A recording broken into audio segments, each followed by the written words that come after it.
Biotechnology का revision कर रहे थे, इसमें पढ़ना है जीनोम मैपिंग। एक जीन के स्थान और जीन के बीच की दूरी की पहचान करने के लिए उपयोग किए जाने वाले विभिन्न प्रकार की तकनीक है। तो जीन के जो स्थान है और उनके जीनों के बीच की दूरी है, उनको पहचान करने के लिए उपयोग की जाने वाली तकनीक है। वैज्ञानिकों द्वारा नए जीन की खोज करने में मदद करने के लिए उपयोग किया जाता है। मानव जीनोम अनुमानतः जीन की संख्या कितनी? 30,000 है। जीनोम में एक पीढ़ी के गुणों का दूसरी पीढ़ी में ट्रांसफर करने की क्षमता होती है। जीनोम में एक पीढ़ी से दूसरी पीढ़ी में क्या है, जीन ट्रांसफर होते हैं। मानव जीनोम में अनुमानतः 80,000 से 1,00,000 तक जीन है। मानव जीनोम अनुक्रम में जीनोम का अध्ययन जीनोमिक्स कहलाता है। जीनोम मैपिंग के माध्यम से हम जान सकते हैं कि किसको कौन सी बीमारी हो सकती है और उसको क्या लक्षण हो सकते हैं।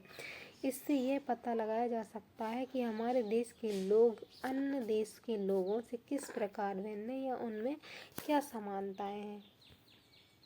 फिर दुनिया का सबसे बड़ा ज्ञात जीनोम,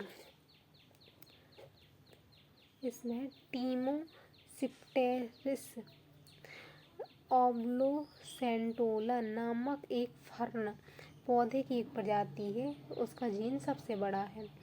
ये अब तक ज्ञात जीवों में सबसे बड़ा जीनोम है। इसमें 160 अरब बेस पेयर हैं। तो बेस पेयर 160 अरब है, जो एडेनिन, ग्वानिन, साइटोसिन टाइप के होते हैं बेस पेयर। तो बेस पेयर 160 अरब हैं। डीएनए बनाने वाले यूनिट कहलाते हैं वो बेस पेयर, जो मानव जीनोम के 50 गुना अधिक है। तो मानव जीनोम से 50 गुना अधिक है। मानव में केवल 3.2 अरब बेस पेयर हैं। जीनोम अनुक्रमण क्या है? तो जीनोम जिस तरह से बेस पेयर जुड़े होते हैं, जीनोम अनुक्रमण की तरह डीएनए अणु के भीतर, तो डीएनए जो होता है, डीएनए के अणु के भीतर न्यूक्लियोसाइड्स के सटीक क्रम का पता लगाया जाता है, तो जीनोम अनुक्रमण कहलाता है। तो डीएनए होता है, तो डीएनए के अणु जो होते हैं उसके भीतर जिस तरह व्यवस्थित होते हैं उसे न्यूक्लियोसाइड कहते हैं। न्यूक्लियोसाइड के सटीक क्रम का पता लगाया जाता है। इसके अंतर्गत डीएनए में मौजूद चारों तत्वों जैसे एडेनिन, ग्वानिन, साइटोसिन और थाइमीन के क्रम का पता लगाया जाता है, तो कहलाता है जीनोम अनुक्रम।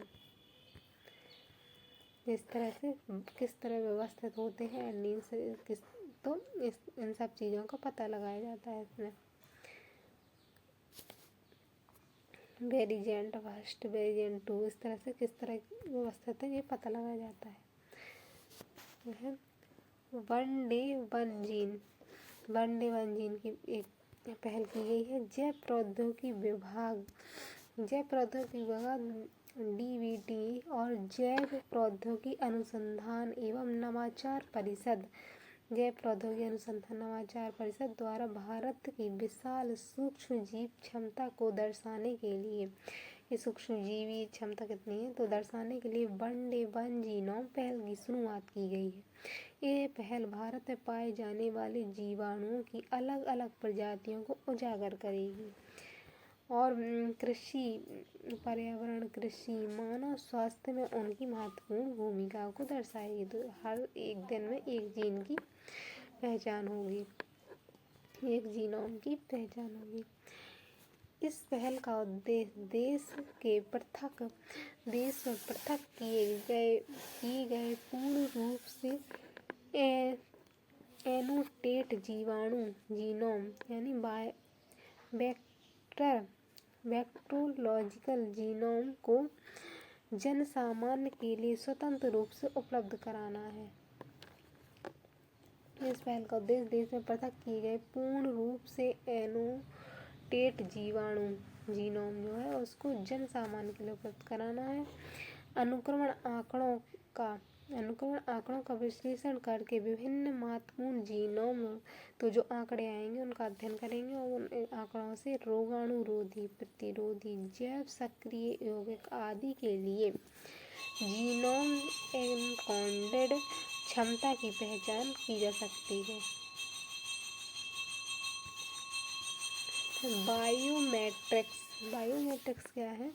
तो ये चिन्ह होते हैं जो व्यक्ति के पास होते हैं स्पेशल, तो जैसे फिंगरप्रिंट हो गए, आँख की जो आइरिस होती हैं, तो बायोमेट्रिक्स चिन्ह होते हैं। इसमें फेस होता है व्यक्ति का, फिर फिंगरप्रिंट होते हैं, हाथ की हथेली की जो रेखाएं होती हैं, आइरिस होती है आँख की, डीएनए स्पेशल होता है, फिर उसके की स्टोन होता है, सिग्नेचर माने जाते हैं और उसकी वॉइस यानी आवाज़ मानी जाती है। विज्ञान की वह शाखा जिसमें शरीर के उन हिस्सों का अध्ययन किया जाता है जो किसी व्यक्ति की पहचान में उपयोग किए जाते हैं, जैसे डीएनए, फिंगरप्रिंटिंग, आवाज़ रीडिंग, 3D चेहरा और थर्मल स्कैनर, आइरिस स्कैनर। तो ये सारी चीज़ें बायोमेट्रिक कहलाती। भारत के आधार के लिए फिंगरप्रिंटिंग और आइरी का उपयोग किया, यानी आंखों की पुतली जो होती है उसको देखने आइरिस का प्रयोग किया गया है। एक क्वेश्चन था, किसी व्यक्ति की जीव मितीय पहचान उंगली छाप क्रमवीक्षण के अलावा निम्नलिखित में से क्या प्रयोग किया जा सकता है? तो वाक्य अभिव्यक्ति पहचान के लिए या दृष्टि पटल, क्रमविच्छिका या परितारिका, तो तीनों का प्रयोग किया जा सकता है। वह पहचान प्लेटफॉर्म आधार खुला एप्लीकेशन प्रोग्रामिंग इंटरफेस API उपलब्ध कराता है। इसमें क्या अभिप्राय है? इसे किसी भी इलेक्ट्रॉनिक उपकरण के साथ एकीकृत किया जा सकता है। परितारिका यानी आइरिस का उपयोग करना ऑनलाइन प्रमाणीकरण संभव है। तो दोनों सही है। फेस रिकॉग्नाइजेशन तकनीक क्या है? 2021 में देश के 3 अंतर्राष्ट्रीय हवाई अड्डों पर, जैसे दिल्ली, बेंगलुरु, वाराणसी, तो फेस रिकॉग्नाइजेशन तकनीक मतलब पहचान के लिए। इस परियोजना का नाम डिजी यात्री है। इसका उद्देश्य एयरपोर्ट पर यात्रियों के संदर्भ में लगने वाले समय को कम करने के साथ ही सुरक्षा व्यवस्था की मंजूरी प्रदान करना है। इसके लाभ क्या होंगे? तो एयरपोर्ट पर यात्रियों को चेकिंग के दौरान लगने वाले अतिरिक्त विलंब की सहायता मिलेगी, विलंब नहीं होगा। एयरपोर्ट पर तैनात सुरक्षा कर्मियों के कार्यभार में कमी आएगी। यात्रियों की आवागमन रिकॉर्ड भी वर्णित होगा कि कौन आया गया है। अपराधी प्रवृत्ति के लोगों पर भी अंकुश लगेगा जो अपराध करने के बाद देश से दूसरे देश में जाते हैं। है अपराध प्रक्रिया पहचान अधिनियम 2022, आपराधिक प्रक्रिया अधिनियम 2022 है। अधिनियम का उद्देश्य तो अपराधों की जांच में सहायता है। अपराध जो होते हैं तो अपराधों की जांच में सहायता हेतु अभियुक्तों और संदिग्धों की पहचान को अधिक वैज्ञानिक, प्रभावी और व्यापक बनाना। तो अभियुक्त जो अपराधी होते हैं तो अपराधों की जांच और सहायता जांच करने के लिए अभियुक्त होते हैं, संदिग्ध होते हैं, तो उनकी पहचान के लिए वैज्ञानिक रूप से प्रभावी है। पुलिस कारागार अधिकारियों को अपराधियों की जैविक और भौतिक पहचान संबंधी जानकारी मिलती है। तो पुलिस है और कारागार अधिकारी जो हैं उनको भौतिक पहचान संबंधी जानकारी से मिल जाती है। लेने का अधिकार देना है। 1920 में पुराने कानून कैदियों की पहचान अधिनियम को अधिक आधुनिक समकालीन आवश्यकता के अनुसार बदला गया। अधिनियम के प्रावधान पुलिस किसी भी अपराधी के लिए गिरफ्तार या दोषी ठहराए गए लोगों के बायोमेट्रिक्स ले सकती है। कोई भी व्यक्ति है जो अपराधी ठहराया गया है तो उसके बायोमेट्रिक्स ले सकती है पहचान के लिए। डाटा संग्रह का विस्तार यानी उंगलियों के निशान, हथेलियों के निशान, पैरों के निशान, फोटो, हस्तलेख, नेत्र, उसकी पुतली, इसकी स्कैनिंग, जैव नमूने जैसे रक्त है, बाल है, थूक है, डीएनए इत्यादि शामिल किए जा सकते हैं जांच के लिए। तो लागू होने की सीमा है, दो सिद्ध अपराधी गिरफ्तारी के लिए दो सिद्ध अपराधी गिरफ्तारी के लिए गए व्यक्ति या नजरबंद व्यक्तियों के लिए जानकारी ली जा सकती है। आधिकारिक प्राधिकरण वह राज्य सरकार है, केंद्र सरकार नामित अधिकारी को नियुक्त कर सकती है और इस आंकड़े को एकत्र करेंगी। राष्ट्रीय अपराध रिकॉर्ड ब्यूरो सभी कानून प्रवर्तन एजेंसियों से माप के रिकॉर्ड एकत्र करेगा। तो जो अपराध रिकॉर्ड ब्यूरो है वो उस केंद्रीय कानून प्रवर्तन एजेंसियों से ये माप के रिकॉर्ड एकत्रित करेगा। उन्हें 75 वर्षों के लिए डिजिटल फ्रेम में संग्रहित करेगा। तो व्यक्ति के जो डेटा होते पहले संग्रहित किए जाते हैं। डेटा का संरक्षण, ये आंकड़े 75 वर्षों तक संरक्षित रह सकते हैं, विशिष्ट मामले में मिटाए भी जा सकते हैं। डीएनए फिंगरप्रिंटिंग जैसे क्या है, पहली बार 1985 में डीएनए फिंगरप्रिंटिंग तकनीक का उपयोग किया गया। तो 1985 में और एलिस जेफरी द्वारा विकसित है। तो किसके द्वारा? एलिस जेफरी द्वारा विकसित है। 1985 में डीएनए फिंगरप्रिंटिंग तकनीक उपयोग किया गया। भारत में इस तकनीक का विकास डॉक्टर लाल के द्वारा किया गया। एशियाई चावल का पहला पैन जीनोम, एशियाई जो चावल है उसका पहला पैन जीनोम चीनी शोधकर्ताओं ने एशिया के 144 जंगली खेती की गई चावल किस्मों की आनुवंशिक डेटा को एकत्र करके अपनी तरह का पहला चावल यानी पैन जीनोम विकसित किया है। तो चीन के शोधकर्ताओं ने जो है 144 जंगली खेती वाले चावल हैं उनके आनुवंशिक डेटा को एकत्र किया और एक अपना पैन जीनोम विकसित किया है। ये जैव विविधता में, जलवायु सहनशीलता में, खाद्य सुरक्षा के क्षेत्र में ऐतिहासिक उपलब्धि मानी जा रही है। पैन जीनोम क्या है? तो पैन जीनोम किसी एक प्रजाति की सभी आनुवंशिक विविधताओं का समग्र संग्रह है। तो एक प्रजाति है तो उसके जो आनुवंशिक विविधताएं हैं उन सबका संग्रह किया गया है। इसमें दो भाग होते हैं, कोर जीनोम और वेरिएंटल जीनोम, जो सभी प्रजातियों में समान होते हैं। कोर यानी सब में समान होंगे और वेरिएंटल जो अलग अलग किस्मों में पाए जाते हैं। विशिष्ट गुण होते हैं जैसे सूखा सहनशीलता है, रोग प्रतिरोधकता को दर्शाते हैं। तो अलग अलग प्रजातियों में ये पाए जाते हैं। एशियाई पैन जीनोम का महत्व क्या है? एशिया में जो चावल की पैन जीनोम है उसका महत्व जैव विविधता की समझ, विभिन्न चावल की किस्मों में मौजूद आनुवंशिक अंतर को स्पष्ट करता है। तो चावल की बहुत सारी किस्में उसमें क्या अंतर है उसको स्पष्ट करेगा। फिर सीट्रिक वेंडिंग, किसान अब जलवायु परिवर्तन के अनुसार उपयुक्त चावल की किस्में चुन सकेंगे। फिर रोग कीट प्रतिरोधकता किस्मों का विकास यानी रोग प्रतिरोध जीन की पहचान आसान हो जाएगी। तो खाद्य सुरक्षा होगी, बेहतर पैदावार और कम जोखिम वाली किस्मों के उत्पादन बढ़ेगा। डीएनए फिंगरप्रिंटिंग ये तो पढ़ चुके हैं। तो डीएनए फिंगरप्रिंटिंग पहली बार 1985 में डीएनए फिंगरप्रिंटिंग तकनीक का उपयोग हुआ। एलिस जेफरी द्वारा विकसित किया गया। भारत में इस तकनीक का उपयोग लाल के द्वारा किया गया, डॉक्टर लाल के द्वारा। यह तकनीक डीएनए के अलग अलग लंबाई के टुकड़ों पर आधारित है। डीएनए तो इसके अलग अलग लंबाई के टुकड़ों पर आधारित है जो वास्तव में निष्क्रिय डीएनए के टुकड़े होते हैं और वेंटर कहा जाता है जिन्हें डीएनए के अलग अलग लंबाई के टुकड़े होते हैं। वेरिएबल नंबर ऑफ टेंडम यानी अग्रानुक्रम दोहराव की परिवर्तनीयता की संख्या।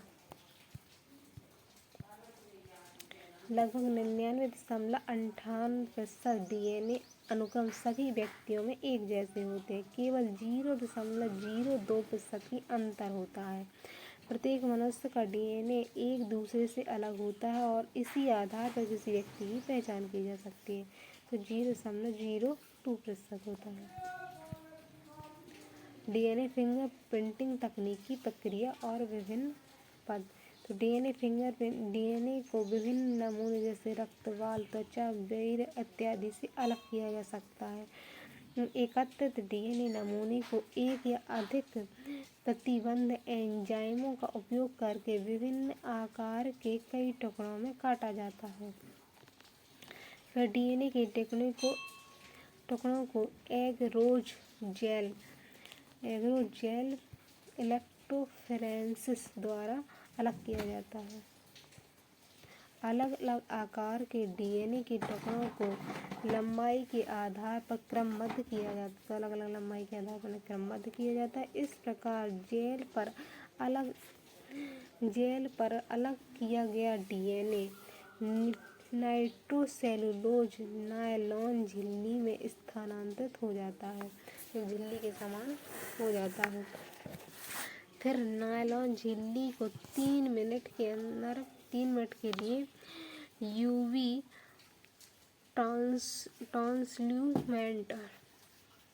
ट्रांसल्यूमेटर पर यूवी विकिरणों को संपर्क में लाया जाता है, यानी यूवी विकिरणों उन पर डाली जाती है।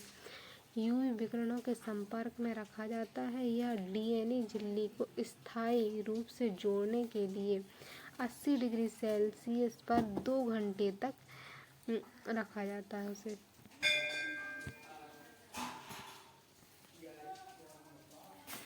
दक्षिणी संकीर्ण वेंटर की जांच यानी पूरक लक्षण अनुक्रम की उपस्थिति का पता लगाने के लिए उपयोग किए जाने वाले एकल फेंस डीएनए के लेबल वाले हिस्से का उपयोग किया जा सकता है। अंत में संकरित डीएनए अंशों का पता लगाया जाता है। डीएनए बैंड के पैटर्न प्रत्येक व्यक्ति के लिए अत्यधिक विशिष्ट होते हैं और इनका उपयोग फोरेंसिक और पैतृक विवादों में किया जा सकता है।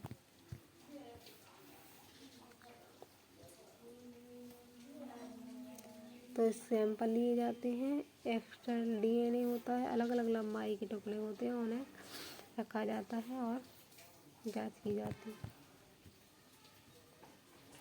इसका उपयोग क्या है? तो किसी व्यक्ति की वास्तविक जैविक पहचान करने के लिए डीएनए विश्लेषण एक अत्यंत उपयोगी और सटीक तकनीक है।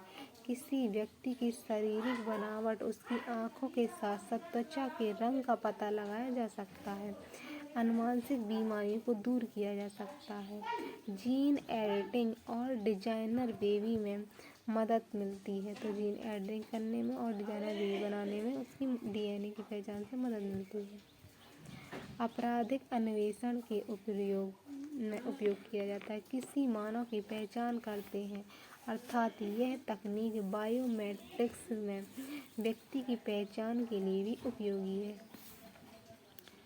बायोमेट्रिक्स के रूप में ही उपयोगी है। Polymerase chain reaction.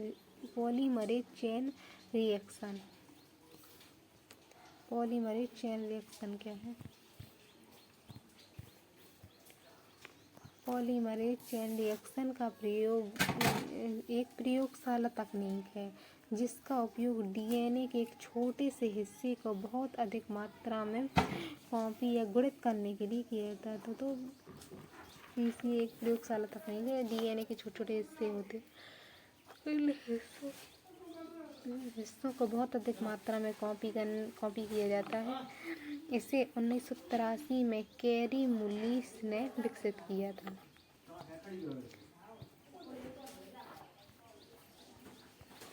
तो polymerase chain reaction polymerase chain reaction है ये। पॉलीमरेज चेन रिएक्शन कैसे काम करता है? 3 प्रमुख चरण होते हैं। तो इसके डीनेचुरेशन, डीएनए को गर्म करके उसे 2 तार अलग कर दिए जाते हैं।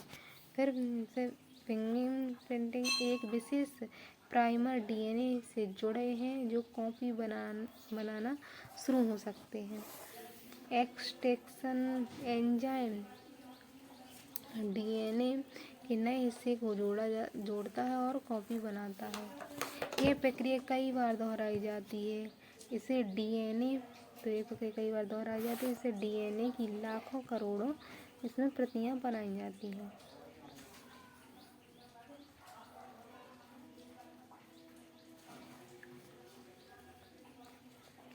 तो यहाँ डीएनए इस तरह डीएनए जोड़ा जाता है, इसकी लाखों करोड़ों प्रतियां बनाई जाती हैं।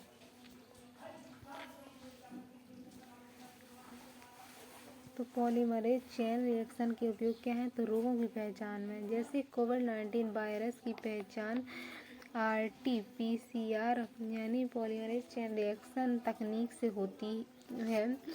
HIV, TB, हेपेटाइटिस जैसी बीमारी की पुष्टि में ये प्रयोग किया जाता है पॉलीमरेज चेन उपयोग का।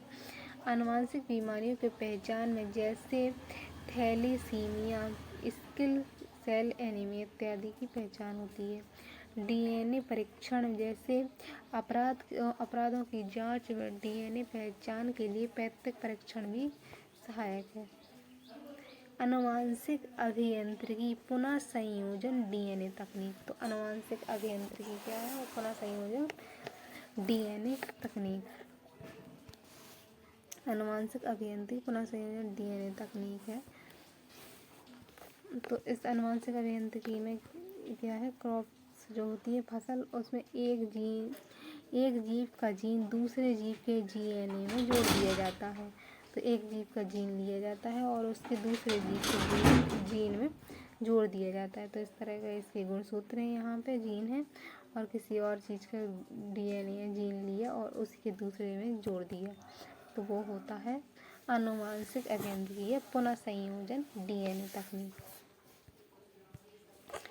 तो यह वह तकनीक है जिसकी सहायता से डीएनए में किसी अन्य जीव के डीएनए को प्रवेशित कराया जाता है और डीएनए की संरचना को बदला जा सकता है अथवा अपने अनुसार डीएनए का निर्माण किया। जैसे आपको डीएनए बनाना है, जीव बनाना है कोई, तो उसके अनुसार डीएनए बना दिया जाता है। ऐसे जीव जिनके शरीर में पुनर्संयोजन डीएनए यानी इन्हें जियो मॉडिफाइड ऑर्गेनिज्म कहते हैं, डीएनए होता है। ऐसे जीव जिनके शरीर में पुनर्संयोजन डीएनए होता है यानी दूसरे का डीएनए डाला जाता है, आनुवंशिक रूप से रूपांतरित जीव कहा जाता है। उन्हें जेनेटिक मॉडिफाइड ऑर्गेनिज्म कहते हैं या ट्रांसजेनिक जीव कहा जाता है, जिनके अंदर किसी और का डीएनए जोड़ दिया जाता है। 1972 में पहली बार प्रयोग को पॉल बर्ग द्वारा संपादित किया गया था। विकास क्रम, इसका विकास किस तरह से हुआ? तो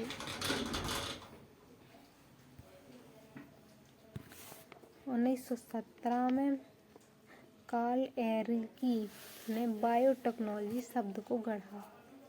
1917 में कार्ल एरिकी ने बायोटेक्नोलॉजी शब्द को गढ़ा था। 1952 में लेडरबर्ग ने प्लाज्मिड की खोज की।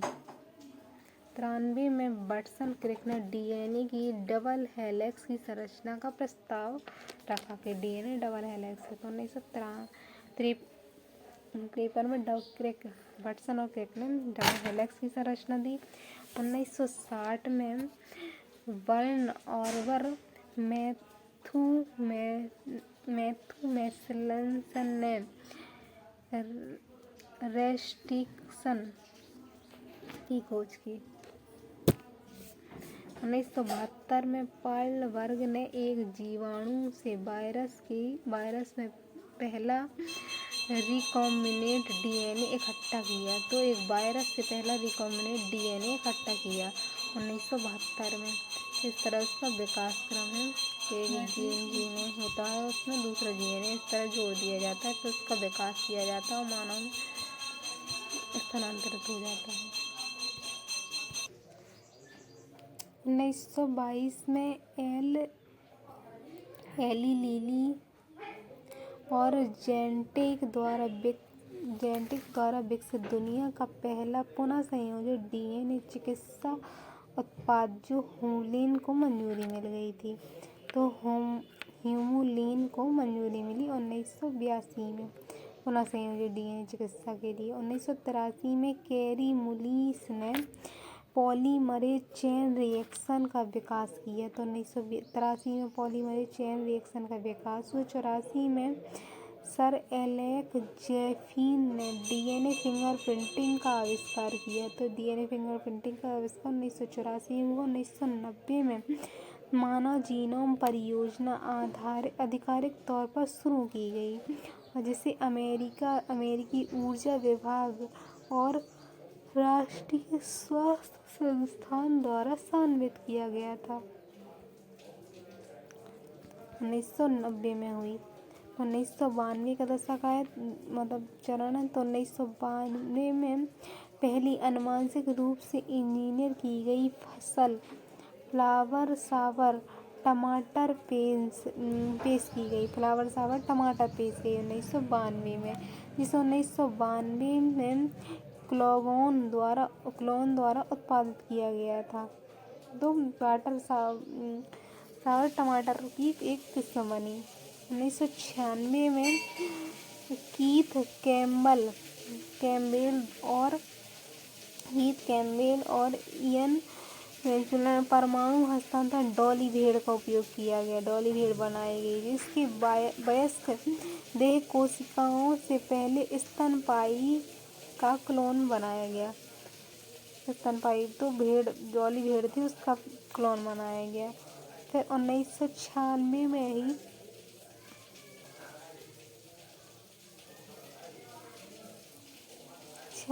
मैनसेटा के शोधकर्ताओं ने बीटी कॉटन विकसित किया और पहली बार 1996 में चीन, संयुक्त राज्य अमेरिका में व्यावसायिक रूप से जारी किया गया। इसके बाद 2003 में भारत में पेश किया गया। भारत में 2003 में आया बीटी कॉटन। मानव जीनोम परियोजना जो है पूरी हो गई और ह्यूमन जीन प्रोजेक्ट कंप्लीट हुआ।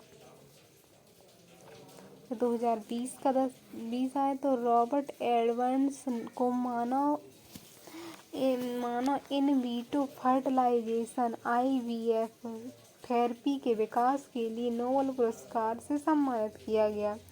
2010 में रॉबर्ट एडवर्ड्स को इन विट्रो फर्टिलाइजेशन के लिए सम्मानित किया गया। 2012 में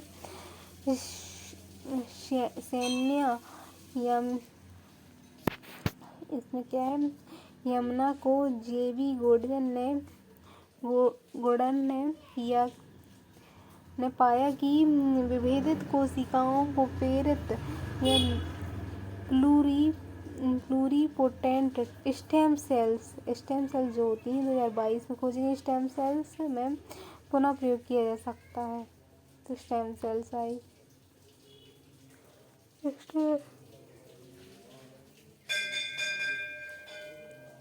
2019 में जीनोम एडिटिंग टूल्स में हाशिया प्रगति हुई। फिर 2020 में कोविड-19 के विरुद्ध पुनः संयोजित डीएनए टीके विकसित किए गए। तो 2020 में टीके विकसित हुए और 25 में एक्सोसोम और सेल्फ एक्सोपिया जीन एडिटिंग प्लेटफॉर्म। ये प्लेटफॉर्म एक्सोसोम के उपयोग करके क्रिस्पर-Cas9 जीन संपादन घटकों को लक्षित कोशिकाओं तक पहुंचाता है, जिसमें जीन संपादन की सटीक और सुरक्षा में सुधार होता है। 2025 में सौर ए कश्मीर कृषि विकास प्रौद्योगिकी विश्वविद्यालय द्वारा केस9 तकनीक का उपयोग करके भारत में पहली जीन संपादित भेड़ कश्मीर मेरिनो को विकसित किया गया। तो 2025 में कश्मीर मेरिनो विकसित की गई। अब आनुवंशिक अभियांत्रिकी में लगने वाले एंजाइम, तो आनुवंशिक अभियांत्रिकी में कौन कौन से एंजाइम लगते हैं? तो प्रतिबंध एंडोन्यूक्लियस एंजाइम आरई, डीएनए लाइगेज, डीएनए पॉलीमरेज लगता है और प्रतिबंधित एंडोन्यूक्लियस एंजाइम लगता है। तो प्रतिबंधित एंडोन्यूक्लियस एंजाइम जो डीएनए अणुओं को एक विशिष्ट स्थान पर काटता है। तो डीएनए को विशिष्ट स्थान पर काटता है। विशिष्ट स्थान डीएनए के एक पैलोडोमिक क्रम होता है। तो एक पैलोडोमिक क्रम होता है, केवल उसी स्थान पर यह कार्य करता है जहाँ मतलब जरूरत होती है। पैलोडोमिक से तात्पर्य मलयाम लाडला, लेकिन डीएनए के CGGCA होता है।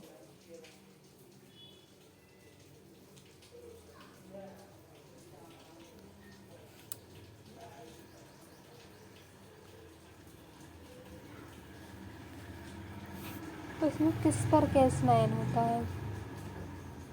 तो इस तरह से डीएनए होता है कि डीएनए की संरचना होती है।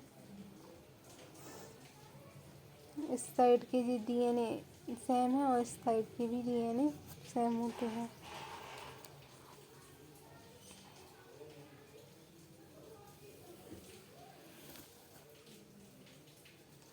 इस साइड से देखने पर और इस साइड से देखने पर इस तरह से टी यहाँ है, टी यहाँ है, जी यहाँ है, जी यहाँ है।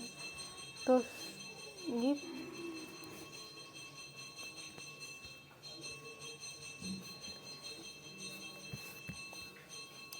डीएनए लाइगेज, यह एंजाइम डीएनए के खंडित भाग को, डीएनए का जो खंडित भाग है इसको फास्फोडाइस्टर बंध के द्वारा आपस में पुनः जोड़ देता है। फास्फोडाइस्टर बंध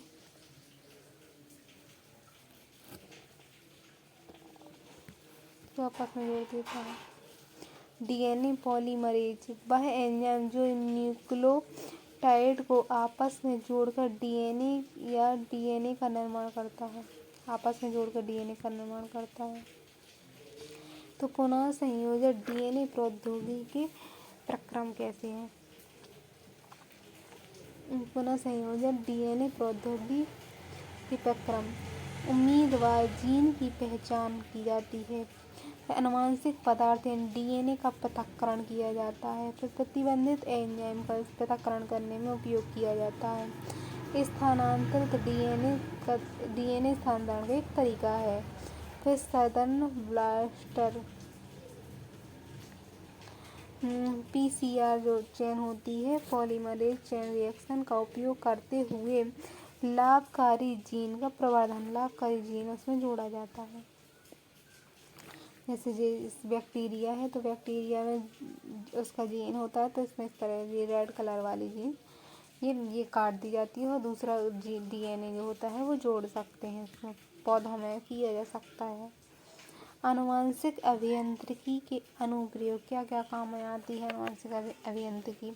तो कृषि क्षेत्र में आनुवंशिक रूपांतरित फसल पैदा करने में, तो बायो फर्टिफिकेशन में अनुप्रयोग होती है। वैक्सीन निर्माण में प्रयोग होती है। एडिसिन में अनुक्रम, डिजाइनर बेबी बनाने में, ट्रांसजीवों के निर्माण में और स्टेम सेल तकनीक के अनुप्रयोग में किया जाता है।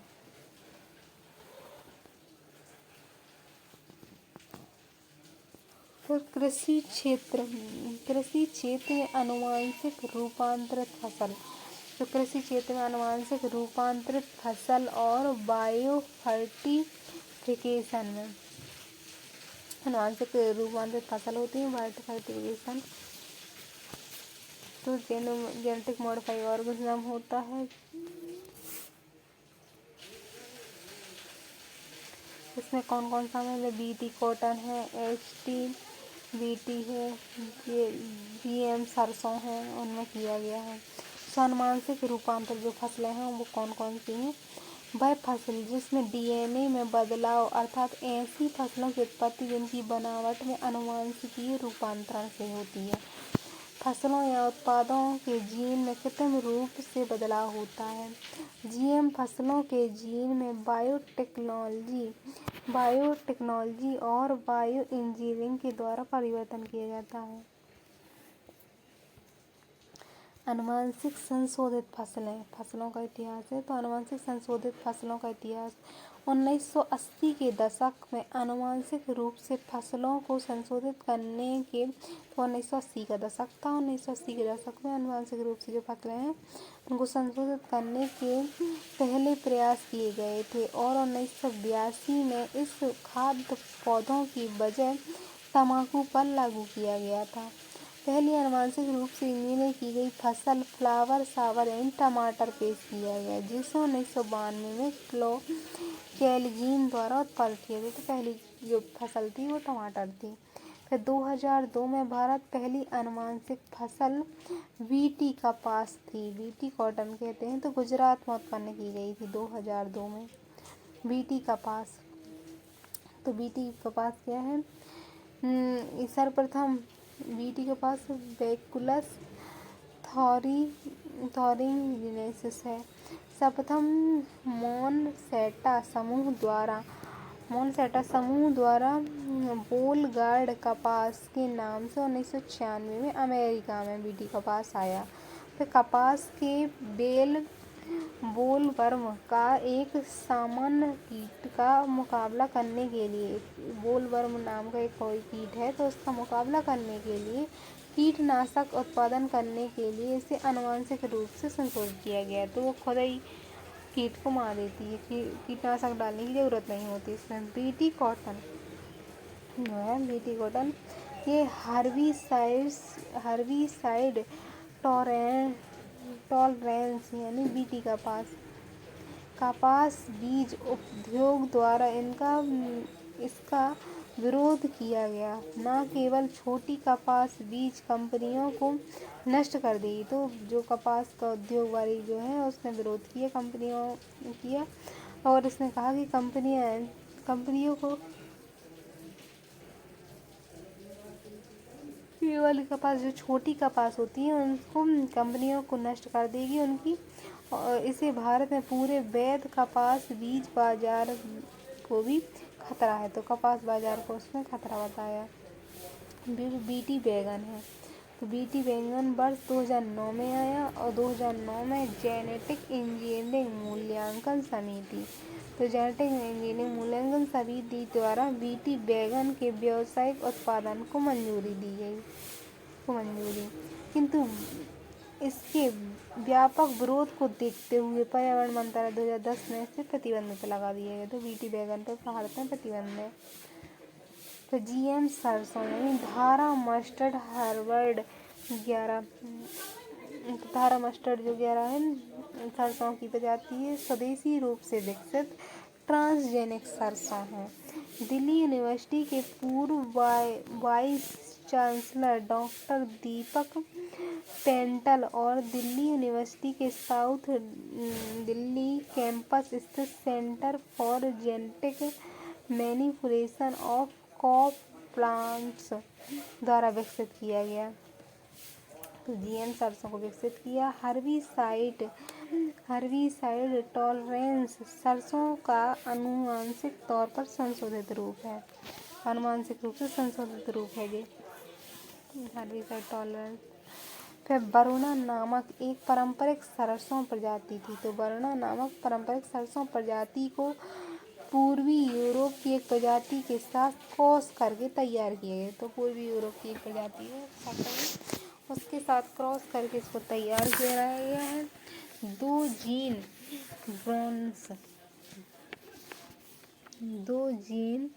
बॉन्ड्स और वॉर स्टार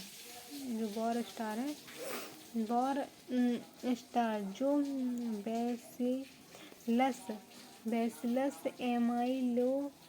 एमाइलोलिफिशियंस नामक मिट्टी के जीवाणु से आइसोलेट और उच्च उपज वाली सरसों को संकर प्रजाति विकसित करने में सहायक है। तो उच्च उपज वाली सरसों विकसित करती है और उच्च उपज वाली सरसों विकसित कर सकती है। सरसों की पैदावार 30% की वृद्धि होने का दावा है इसमें। पर्यावरणवादियों के विरोध प्रदर्शन के कारण मामला सुप्रीम कोर्ट में विचाराधीन रहा।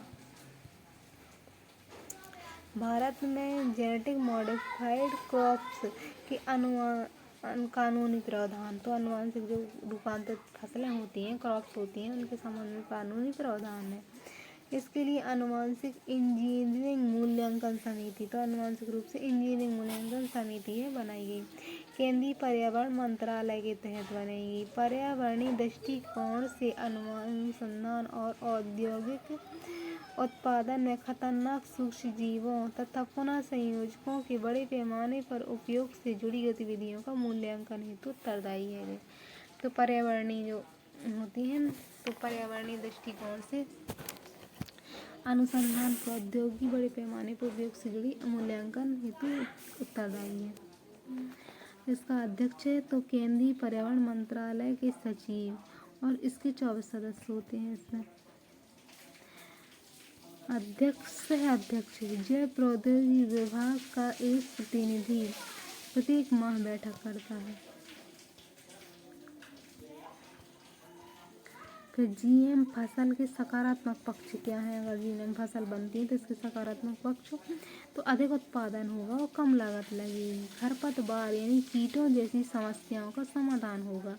सूखा रोगों से सुरक्षा, सूखे जो होते हैं समस्याएं होती हैं तो सूखी समस्या से समाधान मिलेगा। जलवायु और भौतिक कारकों के प्रति कम संवेदनशील है। तो जलवायु होती है जो जलवायु एवं भौतिक कारकों के प्रति कम संवेदनशील है। उच्च पोषण तत्वों से युक्त है, पोषण तत्व उसमें अच्छे हैं। जीएम फसल के नकारात्मक पक्ष क्या हो सकते हैं? तो बीज प्राप्त करने में जटिलता होगी, जीवों की उच्च लागत, तो बीज हैं तो बीज की उच्च लागत है, बीजों का पुनः प्रयोग नहीं हो सकता है, तो पुनः प्रयोग में नहीं आएंगे इनके बीज, और बीज की उच्च उत्पादकता है लेकिन बीज प्राप्त करने में जटिलता है। पारिस्थितिक तंत्र पर नकारात्मक प्रभाव भी हो सकता है। स्थानीय किस्मों के लिए संकट, जो स्थान में और उगाई जाती वाली किस्में उनके संकट स्वास्थ्य संबंधी खतरे हो सकते हैं। तो कीटों द्वारा प्रतिरोधक कीट जो होते हैं, कीट द्वारा प्रतिरोधकता विकसित करने की संभावना, कीट जो होते हैं उनमें प्रतिरोधक क्षमता आ जाती है तो फिर वो जो कीटनाशक डालेंगे उनका प्रभाव नहीं उन पर होगा। खरपतवारों में वृद्धि की संभावना, जो खरपतवार है वो हो सकता है बहुत अच्छे से विकसित होने लगे। नैतिक चिंताएं हैं और पक्ष, अर्थात पौधों में जानवरों के जीनों का मिश्रण किया जा रहा है, तो नैतिक प्रश्न है। तो निष्कर्ष है कि एम.एस. स्वामीनाथन जीएम फसलों को किसी भी प्रकार की अनुमति देने से पहले जरूरी है कि इसमें उत्पन्न दीर्घकालीन विषाक्तता के, इनसे दीर्घकाल में क्या विषाक्तता आ जाएगी का अध्ययन किया जाए, और क्योंकि कुछ ऐसे जीन होते हैं जिनका प्रभाव कुछ पीढ़ियों के बाद दिखाई देता है, तो इसका अध्ययन कर लेना चाहिए। फिर बायो फर्टिलाइज्ड फसल, तो बायो फर्टिलाइज्ड फसल विकसित हुई।